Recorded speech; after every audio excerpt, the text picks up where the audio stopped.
we have seen, few functions that are related with string cat function for concatenation and string copy function, two variation of string copy function. One copies n bytes of the location or string, and string copy copies the entire string which we pass as a second argument into the first argument, right? Now today let's have a look at comparison functions. So there are comparison functions, again two versions of it, string compare and string n compare. String compare again will take two arguments. Now here you have to notice that both the arguments it is expecting is a constant type arguments, because we don't want to do any changes in those strings, right? We just have to compare these two strings. If the function returns 0, it means string 1 is equal to string 2. Okay. If first string is greater, right, then it will return a number which is greater than 0. And if second string is greater, then it will return a negative number.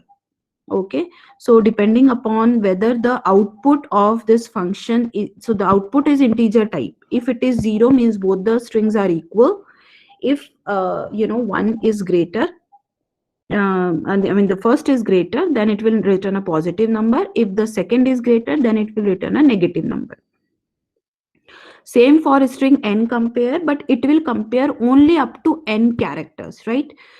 String compare function compare entirely both the strings, whereas string n compare will compare n number of characters only, right?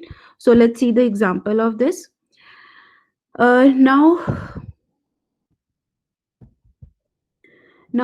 these are the this is the program which will actually use both of the functions.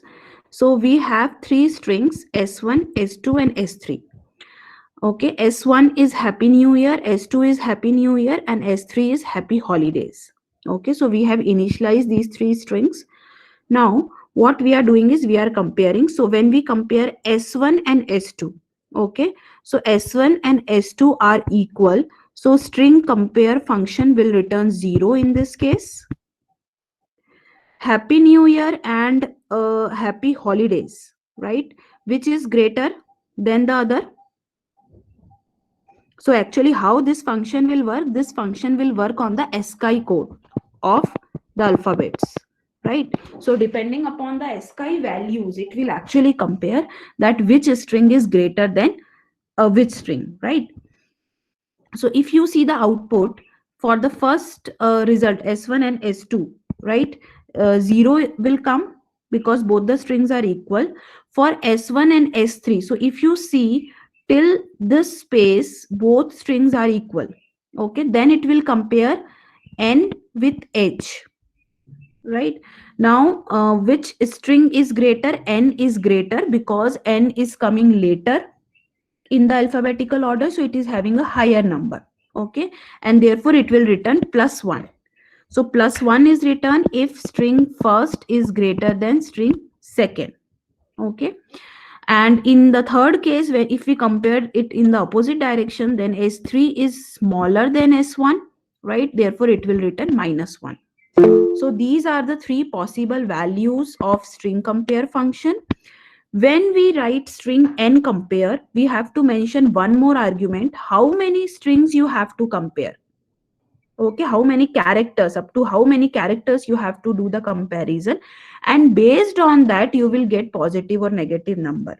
Okay, so let's see the example.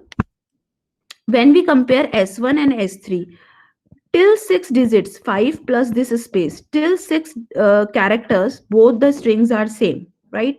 So it will return a 0, right? When we compare s1 with s3 for 7th character, right? So now if s1 is written as a first argument and s3 is written as a second argument, and we are comparing 7 characters, then it will actually return a positive number. And what this number is showing, actually this number is showing that this is the character which is, which is greater. So positive number of character that is greater, right? So the number the character at 6th location is bigger, and therefore it is returning 6. Similarly, S3 and S1, if we compare these two, it will return -6. Okay, because S1 is lesser, right? So string compare and string n compare, as per the need, you can use these functions. Now there is this exception, you can say, for string compare and string n compare. So assuming that string compare and string n compare return 1 when their arguments are equal is a logical error. Okay, generally, we see in the programming languages that 1 represent true, and since we are saying that, whether these two strings are equal or not, so if they are equal, then we will get true.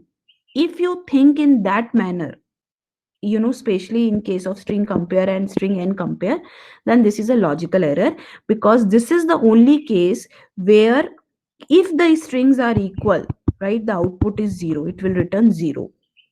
Okay, so don't get confused in string compare, string n compare, and other logical operators. Okay, so both the functions will return 0 if both the strings are equal, right? So you have to keep this exception in mind. Okay, so greater than, less than, I think you understand now, right? So it will actually travel that alphabetical letter from A to Z, right?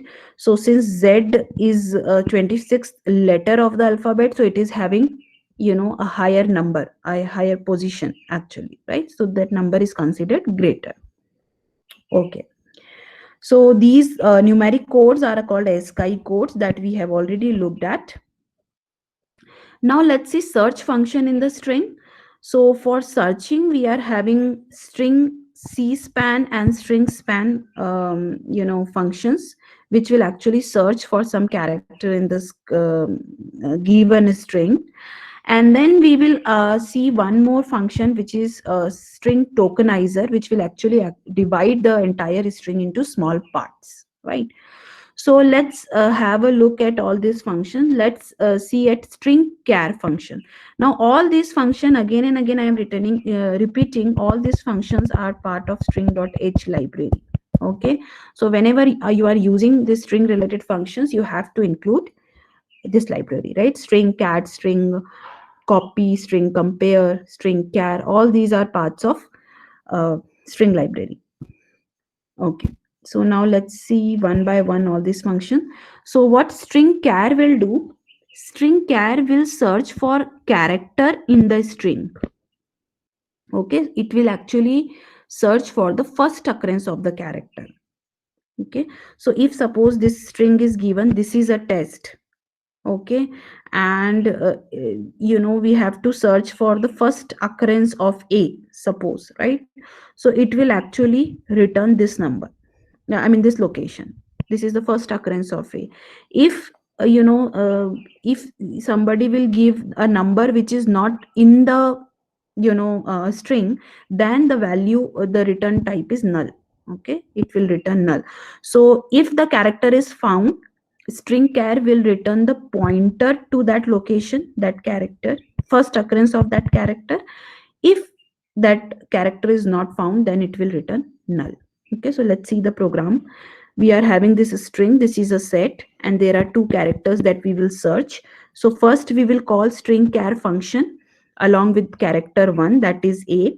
And what we are saying, if this, the return of this function, if this function return is not equal to null, then print that this character found in the string, else print the character is not found in the string. Okay, so when so what will be printed with this particular block of code? Whether if will execute or else will execute. Since A is present inside the string, right, so the value of this function is not null, right, and therefore it will print this line. Okay, character 1, that is A, was found in, this is a set string. Okay, and the second example, in the second example we will again write the same block, but this time we are passing character 2, and the return type of this function is null, because Z is not in the string, and therefore else part will execute. Okay, so this is the output of the program. So if you want to search for one character, okay, one character in the entire string, you have to use string char function. Okay, and you have to pass two arguments. First is the string in which you have to search, and second is the character that you want to search in that string.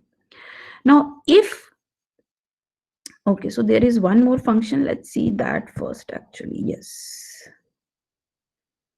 okay, there is this reverse of this function, string reverse char. It will search for the last occurrence of the character. Okay, so it will actually string, and then it will point to the last occurrence of the specified character in the string. Okay, and the difference is just we put one r. Okay, reverse. Okay, so let's see the example. Right, so we are having this string: a zoo has many animal including zebras, right? And then the character that we have to search is z. Okay, now if we call simple string char, it will return a pointer to this location. Okay, and since we are calling string r character, it will actually point to this location, right? So if we try to print, print this thing in the through printf statement, so what actually we are doing is the remainder of the string 1 beginning with the last occurrence of c is, we will actually print the output of this function. Okay, and what is the output of this function? This function will return a pointer to this location, and when we print it, it will actually print these entire string. Okay, any question in this? Okay, and therefore zebras will get printed. Yes, any question? Yes, no? No, ma'am. Ma'am ma'am जहाँ पे हमने वो int c equals to z किया है वहाँ character c equals to कर सकते हैं? Yes, that you can do. It will okay automatically convert it. So by string rchar function, it will automatically get converted into the required ASCII code. Okay thank Okay, so now let's come back to, and there is one more function that I would like to mention. Let me search for it. Yes, this is another function, string. Okay, so now it will not search for one character, but it will search for a string in the string. Okay, so first occurrence of its second string argument in the first string argument. So here the input is two strings now instead of character. Okay, so what we are doing, this is first string, this is second string. We are searching this string in the first string. Okay, and we will pass these two strings as an argument. So string char function will search for a character in the string, and string function will search for a string in the string. Okay, it will also search for the first occurrence and give the pointer of this location, right? So let's see the example. String 1 we are printing, string 2 we are printing. Okay, then we are printing the remainder of string 1 beginning with the first occurrence of string 2 is, and we are calling this function. So now this also return the pointer to this location, and we have this as an output. Okay, so if we print this function, the output of this function, it is nothing but it is this string, because the output is returning the pointer to this location, and we start printing, it will printing till end. Okay, this is the function of string. Okay, all right, so fine, now let's have a look at, so we have covered string char, string rchar, and string. Okay, now let's see what string cspan is doing. So it actually determines the length of the initial part of the string in the first argument that does not contain any character from the string in its second argument, right? So let's see the example what this is doing. So we have string 1, string 2. What string C span is doing, string 1 is the value is this, string 2 is the value, these are some numbers actually in the string. Now what it will return, it will return the length of the initial segment of string 1 that contain no character from string 2. Okay, so it will actually count, it will actually return the number. So it will count in the string, since 1 2 3 is 3 is a part of the second string, so it will count till here. Okay, and return this number. So if you count 1 2 3 4, 4 plus 5 9, 10 11 12, and this is space 13, there are total 13 characters before the first occurrence of any character from the second string will occur. Okay, so the output of this function is number of characters which are there in string 1, which does not have any character from string 2. Okay, this is what it is returning, string character span. Okay, the span of second the span of characters from the second string is starting from after this many characters. Okay, before that there is no occurrence of second string in this string. This is what it is saying. Okay, then we have I think we can omit this function. This is not of much use actually. Then we have this string span. It will determine the length of initial part of the string in the first argument that contains only character from the string. So this is just the opposite of C span. Okay, so let's see the example here now. So this is string 1 and this is string 2. Now what it will return, it will return that how many characters are there in the first string which have occurrence from all these values. Okay, so string C span is actually calculating how many characters are present in the first string which does not have any character of the second string, and string span is looking at there are how many characters in the first string which have occurrence from the second string. Okay, so again if you see now the second string is some alphabets, and since from here the number has been started, so again it will return this 13. Okay, so in the first 13 characters there is the occurrence of characters which are present in string 2. Since we are having this space also in string 2, therefore this space is also counted. Okay, therefore it returned 13 as an output. Any question in string span and string C span? Yes, no?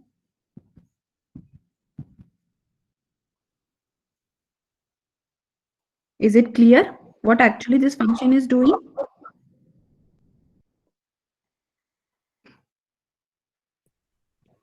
Yes, ma'am.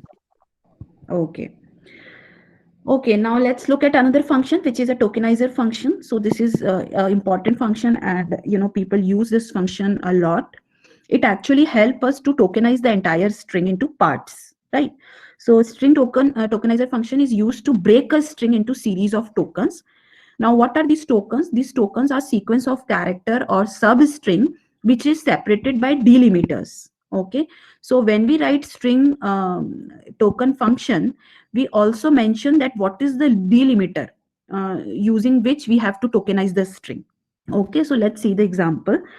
So for example, here, when we call this function, we are saying, please break the string.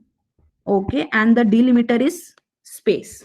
Break the string into tokens. Okay, by where the delimiting character is string. Now here you can put any delimiting character. You can put punctuation mark. You can put new line. You can put anything. Okay, so when we deal with file, maybe we will have a look at this function where we actually would like to divide the entire file into different lines, right? And there we can use this delimiter as new line, something like that, right? So let's see this program, how to use this function. We are having this character string, and please remember, for all these functions include string.h library. Now we are having this string. This is a sentence with 7 token string. You have to keep calling string tokenizer function again and again until end of the file or end of the string. From the second call, we will pass null because the string is same now. Okay, and the delimiter is a space again. Okay, and we are actually trying to print each time the token that is newly generated token actually. Okay, so let me explain this again. This maybe is a bit confusing for you, right? So first let's see the output. The output is clear. The string to be tokenized is this is the entire sentence, and then this printf will actually print each token each time. Okay, so this is a sentence with 7 tokens. These are the 7 tokens that will get printed by this printf statement. Okay, and how many times this loop will execute? This loop will execute 7 times. Okay, because there are 7 tokens. Okay, now let's see how it will work. Multiple calls to these functions are required to tokenize a string. Okay, so you have to remember that you cannot do it by just calling this function for one time. No, each time it will generate or return one token. Okay, so you have to call it function multiple times. Okay, the first call to this function contain 2 arguments: the string that you need to tokenize and the delimiting character. Okay, these are the 2 things that you have to pass in the first call, and you have to assign it some pointer to a character. Okay, so that token will be pointed by some pointer. Okay, so this is for the first call. Now this function, what it will do, this string token function search for the first character in a string that is not the delimiting character, right? And your string tokenizer begin pointing to that location. Then the function find next delimiting character in the string and replaces it with null. Okay, so each space in this case will replace by a null character. Okay, and this actually, this null character help this function to remember that where is the end of first token, where is the end of second token, so on so forth. Okay, and therefore we will keep repeating this thing until we reach end of the line or end of the string, because when we reach to the end of the string, what remains is null, and since null is remain, then we have to do nothing actually. Okay, after that there is nothing, so the function stops. Okay, this is how it will work.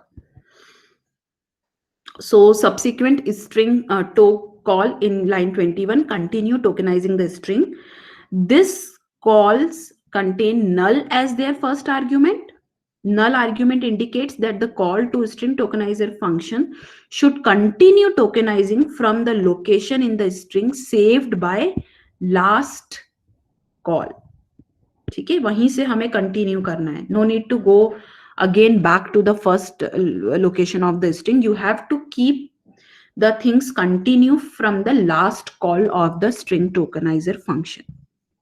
Okay, so while using this function, you have to keep in mind that the first call to this function will contain the string that needs to be tokenizer along with the delimiting character. These are the argument of string toke for first call.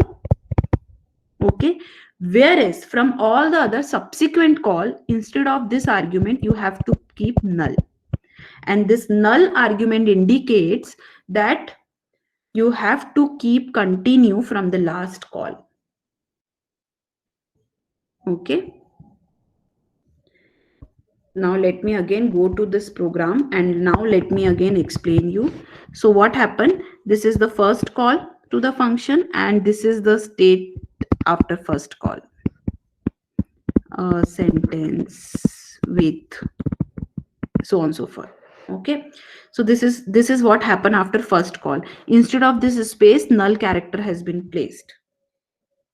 Right now, then and the token is actually pointing to this location. Okay, now what we are doing, we are saying whether token pointer is equal not equal to null. Yes, it is not equal to null, it is pointing to something. Okay, print this token pointer. Okay, so printing is done, this will get printed.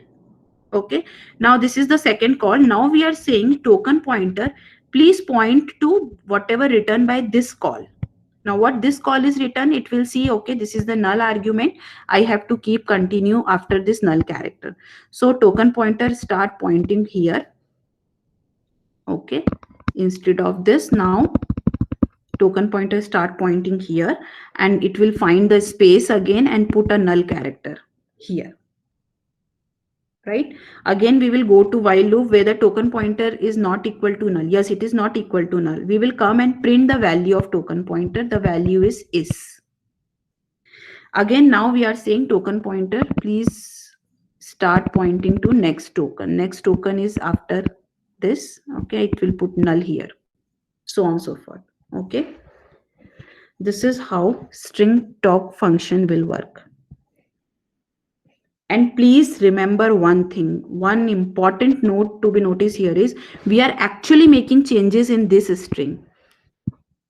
Okay, once you are done, if you here try to print this string, you will get this tokens actually. Okay, you will only get maybe this or something like that. Actually we have made changes in this string only.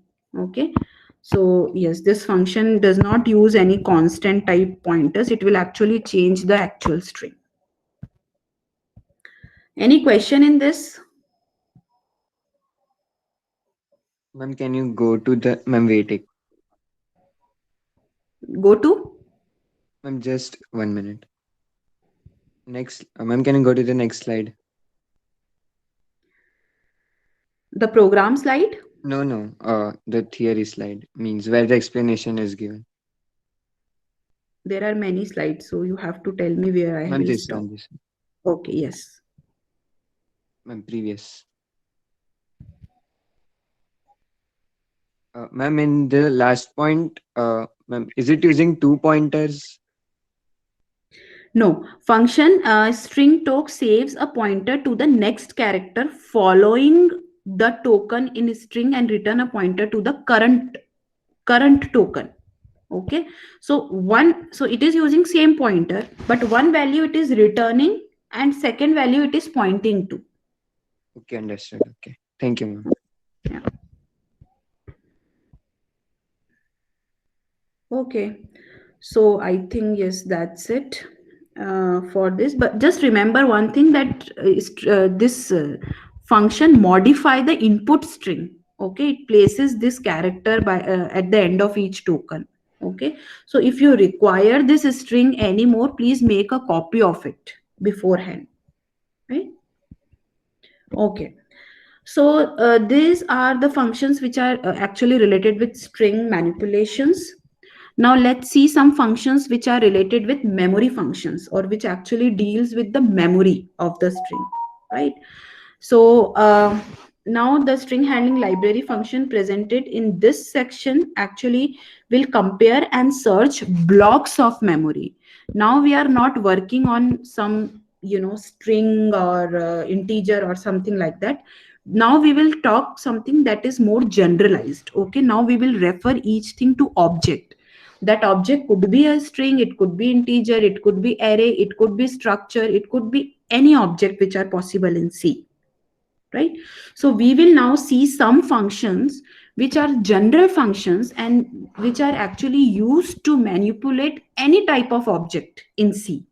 Okay, and one such function is mem copy, memory copy. Okay, if you see closely, the argument of these functions are of void pointer type. Okay, if you remember void pointer, we use void pointer when we don't know the data type. of the argument which has been passed to these functions, right? So therefore I'm saying this is the generalized function. It will actually work on the object. Now that object could be anything, any data type. Okay, it will not make any difference. So what mem copy will do, mem copy will copy n characters. Okay, so there is this third argument which will actually specify the size also. So it actually copies n characters from the object which is pointed by second argument to the object which is pointed by the first argument, right? So s1 and s2 are two pointers. S2 is pointing to some memory location, and s1 is also pointing to some memory location. So what this function will do, it will copy all these things here, right? N characters actually. Okay, it will copy n characters from the object pointed by s2 into the object which is pointed by s1. Okay. Similarly, memory move will also do the same thing. We will see there is a slight difference between these two, and we will see that difference. And then we will talk about memory compare. Okay, so let's go ahead first. Okay. So, right, so we use void star, okay, because the data type we don't know. So in previous chapter we have seen that a pointer to any data type, a pointer to any data type can be assigned directly to void pointer, and vice versa is also true. A pointer of any void pointer type can be assigned directly to any data type pointer. Okay, so when we don't know the data type of the pointers, just use void pointer for such purposes. Okay, and in all the memory related function you can see always voids is used. Okay, because these are generic function, this will work on any type of object. Okay, now let's have a look at mem copy function. Mem copy copies a specified number of character from the object pointed by second argument to the object pointed by the first argument. Okay, all right. Okay, one thing you have to keep in mind, if the memory location pointed by s1 and s2 overlaps, there is a overlapping. Okay, so suppose this is s1 location and this is s2 location. In such cases, mem copy will return, the function result is undefined. Okay, because what we are saying, you have to copy from this part and you have to copy back in this part. So the function don't know whether this, what to do with this overlapped location, where to copy from it or where to copy to this location. Okay, and therefore mem copy will work only when the two memory location are disjoint, there is no overlapping of the memory.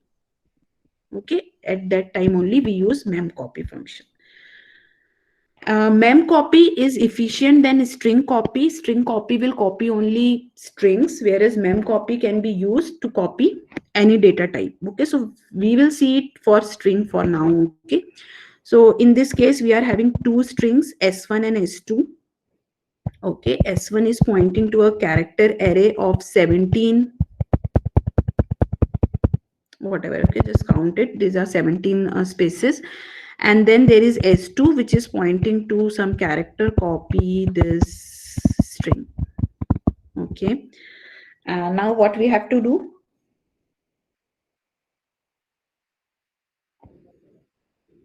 we will call mem copy function. Okay, so it will copy s2 to s1, okay, till 17 location. Okay, 17 characters will get copied. So if we count these characters, this is 4 and 5, 5 and 5, 10, and this are 6 characters actually, and the last one is null character. Okay, it will place null character also. So all this entire thing will get copied into s1, and if we print s1, we get the output. Okay, the only thing you need to remember in this is s1 and s2 should be different things. Okay, it will not work on the same memory location, it will not work for same variable, right? Both should be disjoint. Any question is mem copy? Yes, no? Ma'am, overlap means they should not have something in common. Strings, both the strings. Yes, they should not have this location common. They should not overlap with each other. Okay, we will see the example, don't worry. Okay, apart from this overlapping, everything else is clear. Yes. So see here we are actually referring to two different location. S1 and S2 are two different variables altogether. Okay. And compiler allocated different memory to these two variables. Therefore, mem copy will not create any problem. Now let's see another function mem move. This is exactly same as mem copy. Exactly same as mem copy. But the only difference is it will allow the overlapping spaces also. Why it will allow? Let's see. Let's read this slide. So function mem move is exactly like mem copy. It copy a specified number of bytes from the object pointed by second argument to the object pointed by first argument. Okay, fine.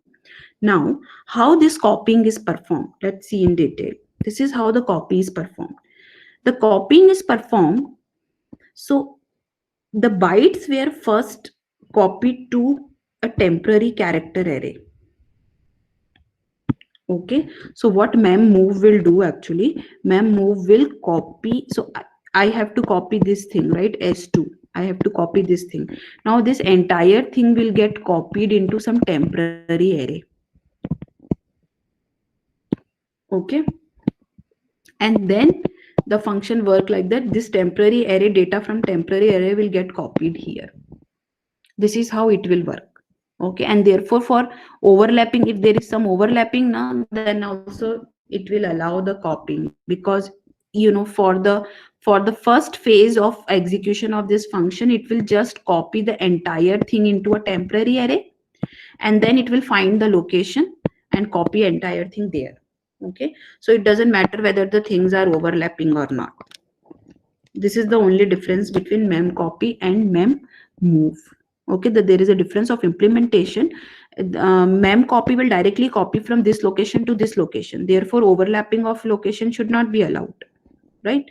Whereas in mem move, this location will get copied into a temporary character array, and then from here it will get copied to the required location, and therefore if the locations are overlapped, then also there is no issue, right?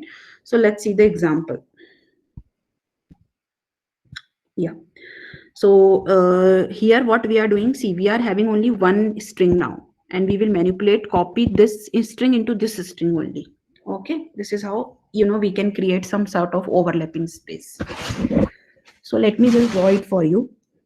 How x is stored in the memory? So x is stored, it is an array. Okay, so HOME, then we have a space, then SWEET, sweet home.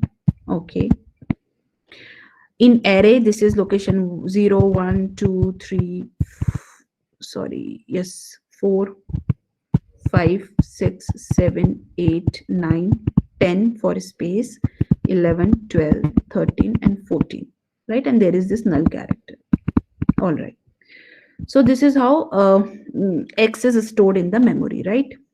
Now what we are doing, we are first printing that the string in the array before mem move function, we are printing x, right? So what will get printed? Home sweet home. This will get printed. All right. Then what we are doing is we are copying mem move function. Okay, and we are saying copy the object pointed by this to this. Now what is this? Please look carefully. What we are passing as a second argument, we are passing the address of x5. Okay, what is x5? This is x5. Are you getting my point? We are passing the address of this location, and what we are saying is copy this 10 characters from here, right? 10 characters from here. Okay, so till, actually this is the entire string.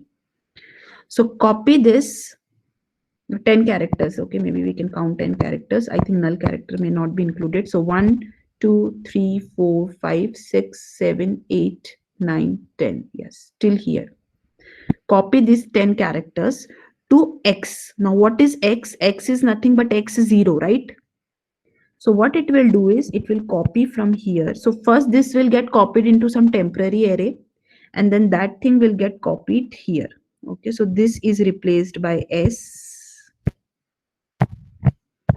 Okay, at this location S will come. At this location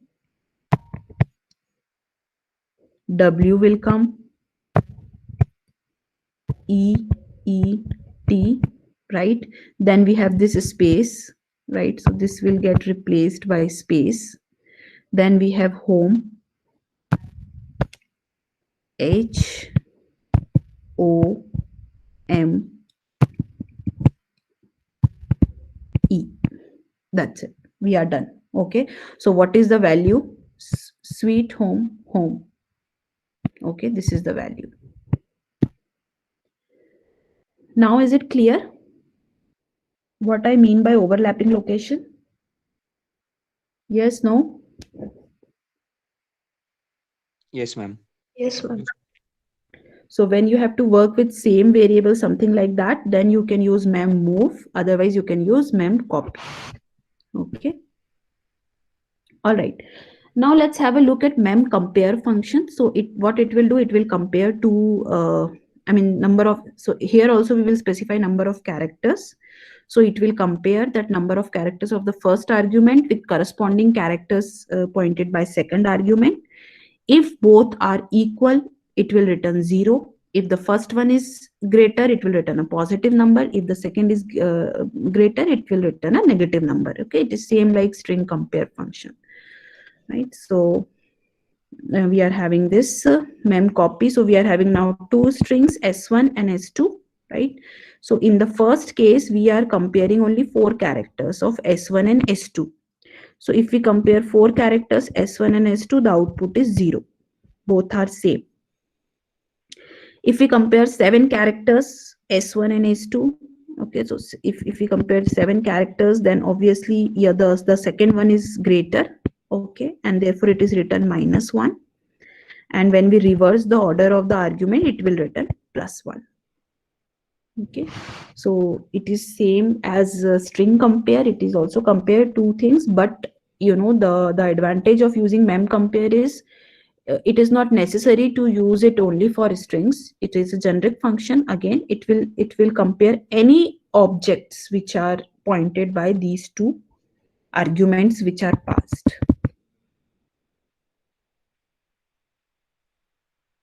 Okay. All right. Now again, there is a function mem care, right? It is exactly same as string care.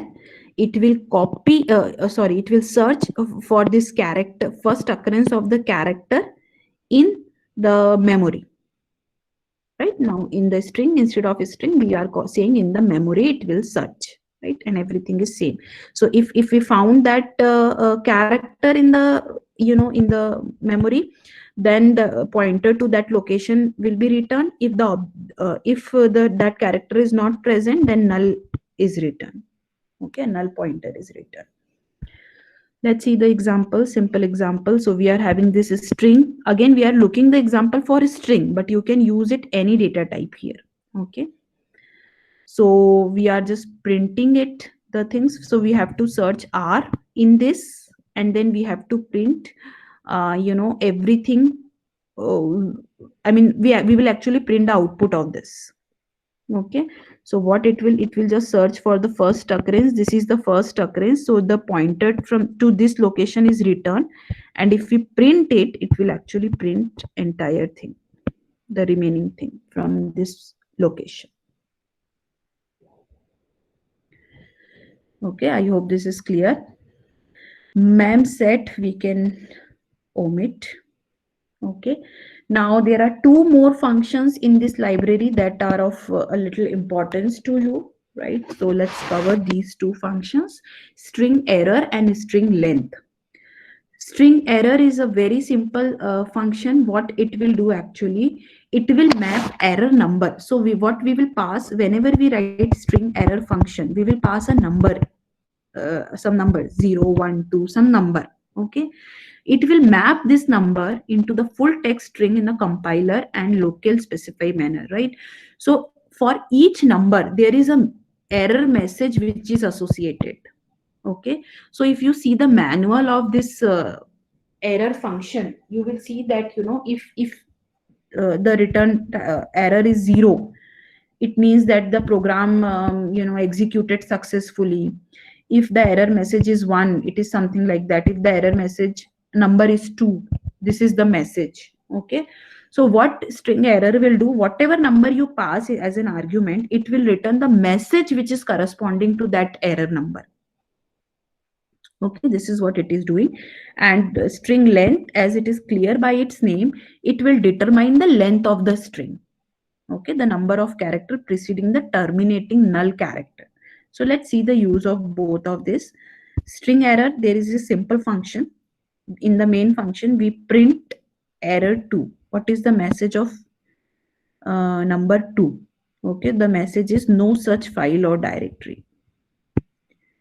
So all the message you are seeing when you have got some sort of error while executing the program, there is a error number which is coming.